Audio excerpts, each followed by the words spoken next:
Bonjour à toutes et à tous et bienvenue dans cette toute nouvelle vidéo. Vidéo un peu spéciale aujourd'hui parce que je fais une vidéo spéciale Halloween. Alors bon, j'ai aucune décoration type Halloween, voilà, désolé, j'ai pas fait l'effort du tout. Je vais rajouter un cadre là autour de l'image, comme ça au moins il y aura une ambiance Halloween. Et je me suis demandé de quoi je pouvais vous parler en faisant une vidéo sur le thème Halloween. Je me suis dit, tiens, que j'avais envie de parler un peu d'autre chose que de la K-pop, parler aussi de culture coréenne. Et mon but à travers cette vidéo, c'était de parler un peu de toutes les histoires de fantômes, les légendes urbaines que l'on peut retrouver en Corée du Sud. Mais je voulais rester dans un truc proche de la réalité. C'est pourquoi j'ai cherché un peu sur internet des lieux dits hantés à Séoul, des lieux où il y aurait une présence d'esprit. Ça n'a pas été facile parce qu'il n'y a pas tellement de choses. Je suis quand même allé explorer, je me suis renseigné un petit peu et je suis allé filmer un peu partout dans un quartier en particulier et sans perdre de temps, je vous y conduis. Et pour démarrer, nous allons tourner du côté de Jongno-gu. C'est par ailleurs là où se trouve la fameuse place Gwanghwamun, mais aussi le palais Gyeongbokgung, et aux alentours vous pouvez trouver de nombreux musées comme le MMCA, des salles de spectacle, mais aussi le fameux Hanok Village de Bukchon, le quartier artistique d'Insadong ou encore les charmantes petites ruelles d'Iksondong. Charmantes ? Nous allons revenir là-dessus plus tard. C'est un district qui est très historique et très touristique. Et chaque jour, il y a des milliers de personnes qui passent par ces endroits. Et forcément, c'est là aussi que l'on peut retrouver le plus d'âmes errantes. J'ai choisi de vous amener dans deux endroits réputés pour abriter des esprits.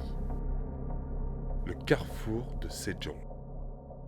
C'est donc par la place Gwanghwamun que nous allons commencer. C'est le point central de Séoul depuis l'ère Joseon. Et ce n'est donc pas étonnant que ce lieu soit à la croisée des mondes, autant de celui des vivants que des morts. Sur cette place domine la fontaine avec la statue du général Yi Sun-shin. Et l'on retrouve aussi celle du roi Sejong. Une statue qui a d'ailleurs été inaugurée lors du 563e anniversaire du Hangul, l'alphabet coréen que le roi a créé. Et au début de la place Gwanghwamun, on retrouve un carrefour. Le carrefour de Sejong. Deux immenses axes routiers se croisent, liant les 4 points cardinaux, nord, sud, est, ouest. Et forcément, tous ces mouvements avec ces véhicules, eh bien, ça devient un piège pour ces esprits qui sont bloqués à cette intersection. D'ailleurs, on raconte que si vous conduisez du sud en direction du nord, si vous observez la statue du général Yi Sun-shin, juste au-dessus de son épaule, vous pouvez ressentir une énorme pression sur votre poitrine, comme si le souffle vous était coupé. Et cela serait dû aux différentes énergies qui se croisent à cette intersection, mais aussi aux esprits de ceux qui sont morts au cours des siècles, des esprits vengeurs. Il faut bien faire attention, car ces esprits formeraient un pilier de plus de 3 mètres de haut. Donc, gare à vous lorsque vous passez en voiture, faites attention. Et surtout, ce que l'on vous conseille, c'est de ne pas emprunter la voie du milieu. Bon, après, causez pas d'accident, parce que ça serait con de vraiment retrouver votre âme bloquée là sur cette intersection, juste pour ces histoires. Faites attention, quoi. En général, quand on cherche un peu les histoires de fantômes sur Séoul, les lieux, les spots, c'est principalement autour dans ce district que vous allez avoir tout qui est recensé. Donc c'est pour ça qu'il faut se balader, il faut faire un petit tour et essayer de percevoir vraiment l'ambiance du lieu et surtout s'imprégner de l'histoire parce que c'est plus là que ça va nous raconter quelque chose au niveau de ces âmes errantes qui sont parsemées à travers tout le district de Jongno-gu. Après, il y a une ambiance qui est assez particulière parce que bon, c'est vrai que tout est animé et du coup, vu que c'est animé, on est moins dans ce truc flippant. Ben, c'est un flop. Donc, j'essaie de faire au mieux. Mais écoutez, qu'est-ce que vous voulez que je vous dise? Séoul, ça vit, c'est vivant, c'est bruyant, c'est festif et c'est comme ça. Mais peut-être que derrière tout ça se cachent des choses que l'on ne voit pas.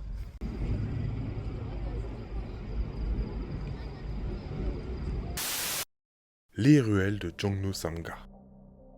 À présent, nous allons nous déplacer de 3 blocs. Nous voilà dans le quartier autour de la station de métro Jongno-samga, où vous pouvez retrouver la ligne 1, 3 et 5. Et au nord de la station Jongno, vous retrouvez le quartier d'Iksondong, avec ses petites ruelles sinueuses et labyrinthiques. Vous passez à travers les hanok, les fameuses maisons traditionnelles, qui sont collées les unes aux autres et bloquent tout cet espace. Un peu difficile pour s'en échapper. Bon, aujourd'hui dans le quartier, vous pouvez trouver de nombreux commerces. Déjà, c'est un peu le quartier de toutes les boutiques d'achat et de vente d'or. Mais il y a aussi beaucoup de restaurants, de salons de thé, de boutiques, que ce soit pour les souvenirs ou des vêtements. C'est un lieu de vie très animé de jour comme de nuit. D'un côté, vous avez les touristes qui viennent pour prendre des photos, pour alimenter leur compte Instagram, et vous avez les Coréens qui, à 17h, dès la sortie du boulot, vont se ruer sur les restaurants. Et franchement, je trouve que c'est un des meilleurs quartiers si jamais vous avez envie de sortir le soir pour vous régaler, pour aller dans un restaurant. Et surtout, je trouve que c'est le quartier qui possède vraiment un mood très coréen. Vous mangez vraiment à la coréenne, pas comme à Hongdae ou Itaewon. Vraiment, venez manger à Jongno. Alors faut savoir que par le passé, le quartier de Jongno, c'était le quartier de la prostitution. Et si l'on se balade dans la zone où se trouvaient les anciens bains publics, apparemment, on pourrait croiser des fantômes de femmes qui en sortent. Parce que quand on parle de prostitution, on pense évidemment à une condition forcée. C'est une façon de survivre pour tenter de gagner sa vie. Et cela engendre aussi un cadre de vie assez violent. Et donc toute cette douleur et toutes ces émotions amassées par ces esprits, par ces âmes, et qui se retrouvent vraiment dans ce quartier, ça le transforme en un port d'attache pour tous ces esprits. C'est des lieux que les esprits connaissent bien,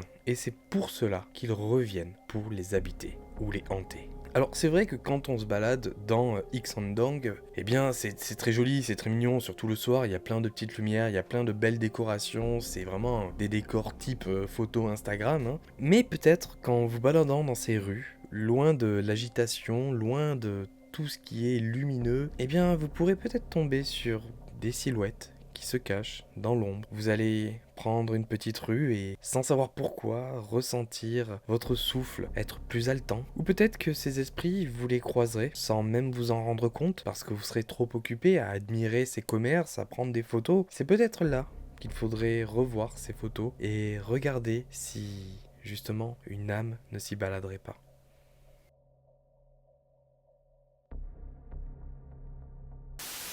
Bon, c'est vrai que là, on n'est pas dans quelque chose de totalement flippant. Et puis, comme je vous le dis, aujourd'hui, c'est des lieux très animés, des lieux qui ont été réhabilités. La place Gwanghwamun, aujourd'hui, c'est une place piétonne et il y a beaucoup d'événements qui se font, notamment des concerts, des festivals. Du côté de Jongno, comme je vous le dis, c'est très animé, surtout à partir de 17h, il y a énormément de monde. Mais il faut peut-être pas se fier juste à ce que l'on voit. Il faut peut-être voir aussi d'une manière un peu plus différente. Et c'est ce que moi, j'ai cherché un peu à découvrir en me baladant et en filmant tous ces lieux.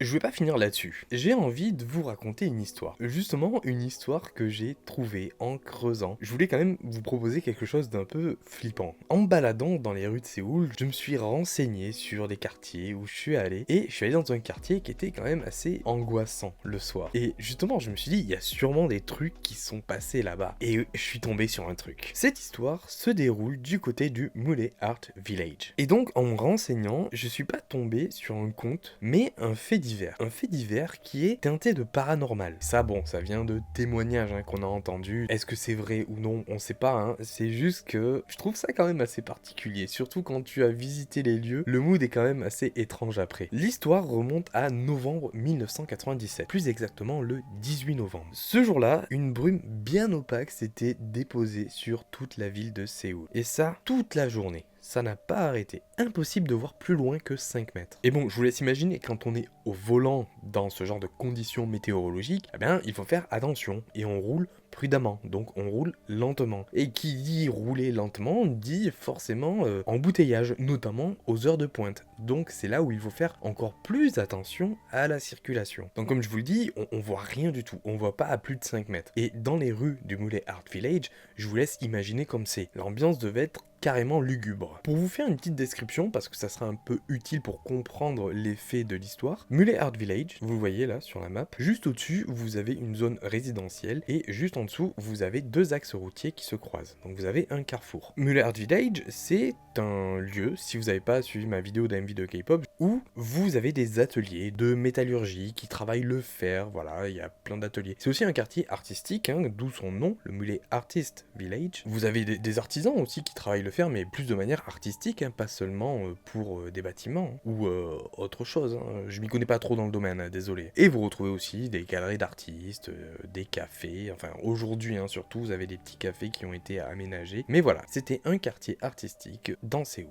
Justement, à ce croisement, eh bien, ce 18 novembre, il y eut un accident. Et c'est un peu à cause de cet accident qu'il y a eu un drame dans le Mule Art Village. Un peu, enfin vous allez comprendre. C'est malheureusement ce qui est arrivé à la petite Sunny, âgée de 7 ans. L'enfant rentrait chez elle après les cours, après 17h. Comme à son habitude, elle passait tout le temps par le Mule Art Village. Elle connaissait très bien les lieux. C'est un endroit où elle allait très souvent, et même avec ses amis, elle passait par là. Et justement, quand il y avait des jours un peu comme ça, de brume, ou parfois quand il y avait la nuit qui tombait un peu plus tôt, eh bien, avec ses amis, ses copains, ses copines, ils aimaient jouer à cache-cache, pour se faire un petit peu peur. En même temps, normal, hein, tu comprends, hein, avec toute la brume, tu vois rien, le lieu, c'est quand même assez flippant, hein, déjà, quand tu le vois, sans cette météo-là. Mais ce soir-là, de novembre, il y a quasiment tous ses potes qui sont rentrés directement chez eux. Sauf un, Mino. Sauf que Mino, en fait, sur le chemin du retour, il avait envie de s'acheter des bonbons. Donc il s'est arrêté, il s'est acheté ses petits bonbons. Mais en attendant, Sunny, elle avait un petit plan. Et elle lui a dit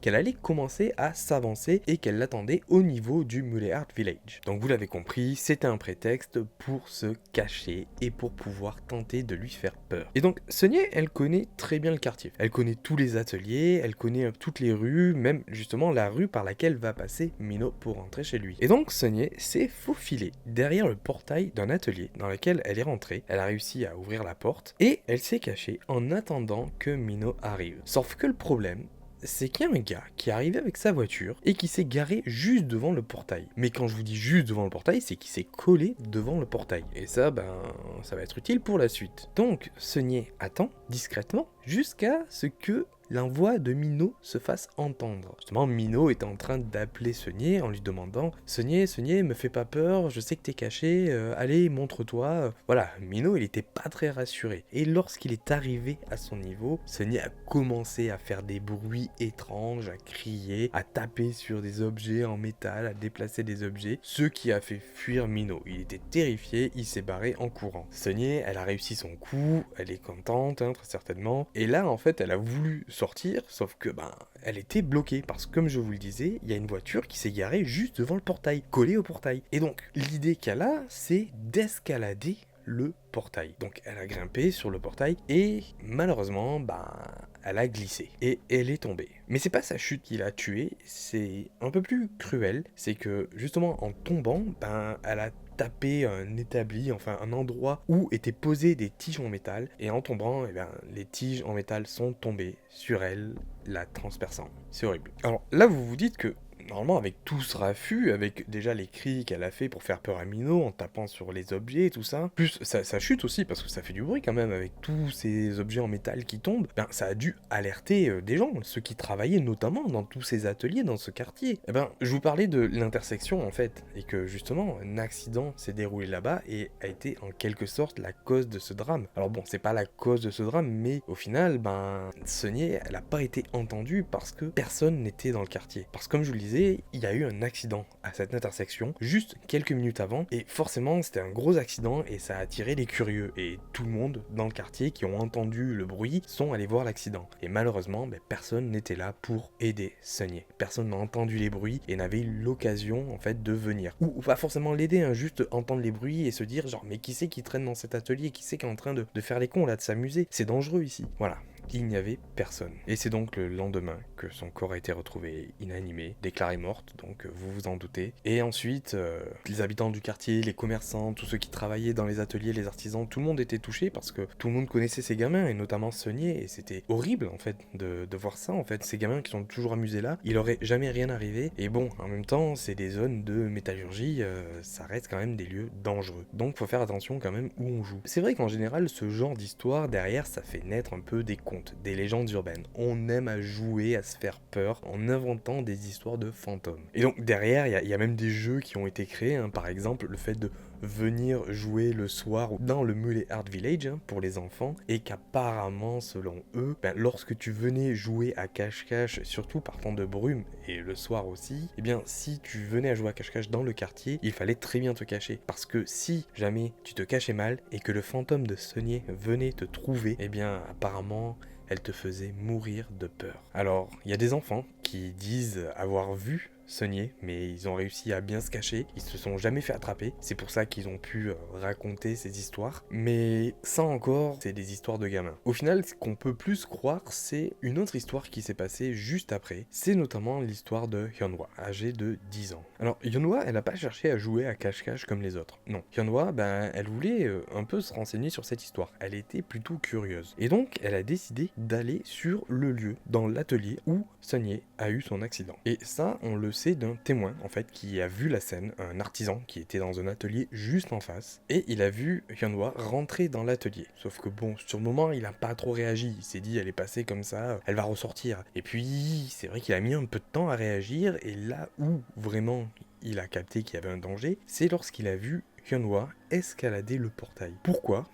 On sait pas. Est-ce qu'elle a voulu se dire, essayer de comprendre comment Sonny est décédé ? J'en sais rien, mais en tout cas, il a vu Hyunhwa en train d'escalader le portail. Et malheureusement, Hyunhwa a trébuché, elle est tombée, et elle est tombée sur la nuque, cela brisant et la tuant instantanément. Là, vous allez dire, c'est vraiment pas de bol. Sauf que, d'après le témoignage de ce gars, alors on n'a pas son nom, hein, c'est juste un artisan voilà, qui était en face, eh bien, aurait été soi-disant poussé par une force invisible. Parce que à la base, quand elle a escaladé le portail, elle était côté intérieur, du côté de l'atelier. Et sauf que Hyunhwa, elle est tombée de l'autre côté rue. Ça veut dire qu'elle a dû passer par-dessus le portail. Vu comment elle a été propulsée, eh bien c'est impossible selon le témoin que ça soit elle qui soit tombée. Il y a quelque chose qui l'a poussée. Là, ça a plutôt amplifié ces histoires de fantômes. Surtout du côté des enfants, mais aussi du côté des adultes. D'ailleurs, de ce que j'ai pu voir aussi en creusant dans cette histoire, c'est qu'il y a eu des rites chamaniques qui ont été réalisés dans le quartier pour justement aider l'esprit de l'enfant à retourner chez elle ou à aller mieux, pour ne pas rester enfermé dans ce quartier. Et aujourd'hui encore, il continue de faire ses processions pour faire en sorte que l'esprit de Sonnier soit apaisé, mais aussi celui de Hyunhwa à présent. Et d'ailleurs, quand je suis allé enregistrer sur place, filmer, je suis passé devant un bâtiment où il y avait des bruits bizarres. Je l'avais posté en story et je sais pas ce que c'était ces chants. Il y avait des personnes qui chantaient, il se passait quelque chose.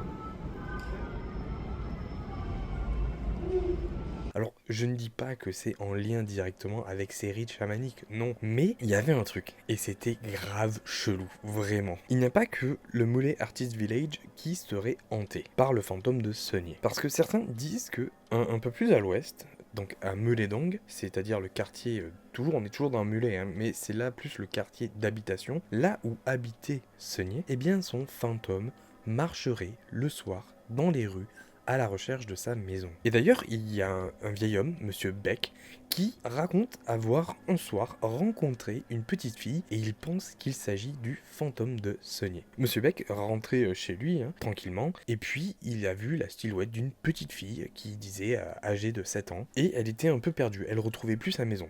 Et donc Monsieur Beck l'a prise par la main pour la raccompagner chez elle, en lui demandant si elle allait se rappeler de la façade de sa maison. Et en marchant, tous les deux, ils ont discuté, elle lui a raconté sa journée d'école, elle lui a dit qu'elle s'est amusée avec ses camarades juste après, dans le Muley Art Village. Et bon, c'est vrai que sur le moment, il a pas vraiment tilté Monsieur Beck quand elle lui a raconté ça. Lui, il s'imaginait pas qu'il était en train de parler à un fantôme en fait. Et à un moment donné, cette petite fille lui a dit que finalement, elle avait encore envie de jouer. Et en une fraction de seconde, elle disparut. Et là, Monsieur Bake, il a eu sacrément peur, parce que là, très vite, il s'est rendu compte que c'était pas normal ce qui se passait. Et c'est là qu'il a fait le lien, justement. À ce moment-là, il s'est dit, attends, une petite fille comme ça, perdue au milieu de la nuit, qui me dit qu'elle rentrait de l'école et qu'elle joue avec ses amis à Muley Art Village. Très vite, il a fait le lien avec Sunny. Mais depuis, il a plus jamais revu. On a aussi d'autres témoignages de personnes qui, justement, le soir, en rentrant chez eux, auraient aperçu, à travers les petites rues, une silhouette de petite fille. Parfois, ils l'entendent en train de rigoler ou en demandant où est sa maison. Mais jusqu'à présent, à part Monsieur Beck, personne n'a pu entrer en communication avec cette petite fille qui traînerait dans les rues de Mouledong. Et donc, je me suis dit moi aussi que j'allais me balader dans ces rues, dans Mouledong, le soir, pour voir si jamais je tomberais sur la silhouette de Sunny.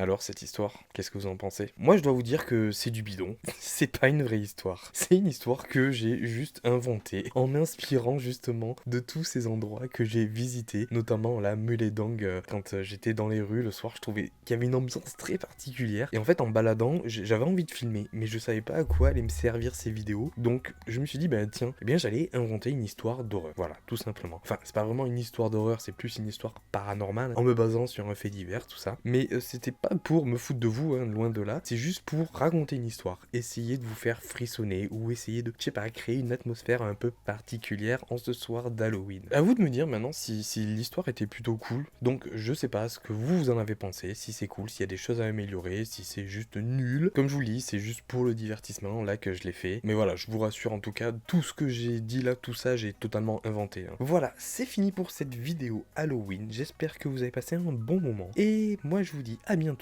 pour d'autres vidéos. Et sur ce, passez un bon Halloween. Et regardez bien derrière vous, on sait jamais.